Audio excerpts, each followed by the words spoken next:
आज सकाळी सकाळी माझ्या वडिलांनी मला या गुलाबाच्या झाडाचा व्हिडिओ काढून पाठवला होता. म्हटलं चला आता व्हिडिओ तर आलाय, चला तुमच्याशी शेअर करते. तर माझ्या माहेरचं गुलाबाचं झाड आहे, गावरान पण नाही आणि विलायती पण नाही. फुलाला एवढा सुंदर वास येतो ना, तुम्हाला काय सांगू. एकदम भारी झाड आहे, मला तर खूप आवडतं. तर आज होळी आहे आणि होळीच्या या पवित्र अग्नीमध्ये तुमच्या आयुष्यातील निराशा, दारिद्र्य सगळं या होळीमध्ये जळून खाक हो, हीच या होलिका माता चरणी प्रार्थना. तुम्हा सगळ्यांना होळीच्या मंगलमय शुभेच्छा.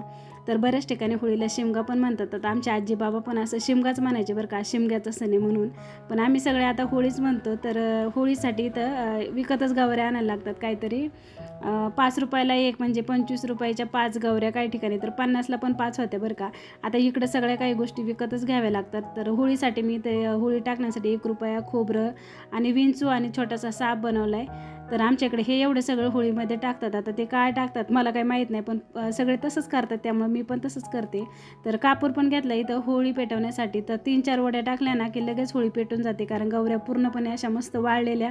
आणि विकतच्या गवऱ्या कशा एकदम पातळ थापलेल्या असतात, घरच्या कशा थोड्याशा जाड असतात ना, तर लगेच होळी पेटली. तर होळी पेटल्याशिवाय तर आपल्याला काही पूजा करता येत नाही. हळदी कुंकू वाहिलं, तांदूळ वाहिलं, फुल वाहिलं, अगरबत्ती लावली, नैवेद्य ठेवला आणि मग ऐश्वर्या, मी, ऋतुजा, आम्ही सगळ्यांनी होळीची पूजा केली.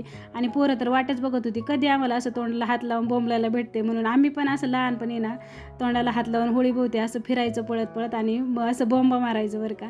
तर घरात इथं देवाला नैवेद्य ठेवला नव्हता, कारण आज होळीचा मान असतो म्हणून आधी होलिकाची पूजा केली, नंतर घरातल्या देवांना नैवेद्य ठेवला. आता या बाकीच्यांची जेवणं माझ्या अगोदर झाली होती, कारण पुरणपोळीचा स्वयंपाक असेल तर सगळ्यांना गरम गरम पोळ्या खायच्या असतात. मीच तेवढी जेवण करायची राहिली होते. जेवण केलं आणि आयुषने माझ्यासाठी मस्त आईस्क्रीम घेऊन आला होता, मावा आईस्क्रीम. तर दिवसाचा शेवट छान अशी मावा आईस्क्रीम खाऊन करते. चला मग, व्हिडिओला अजूनही तुम्ही माझ्या लाईक केलं नसेल तर लाईक करा.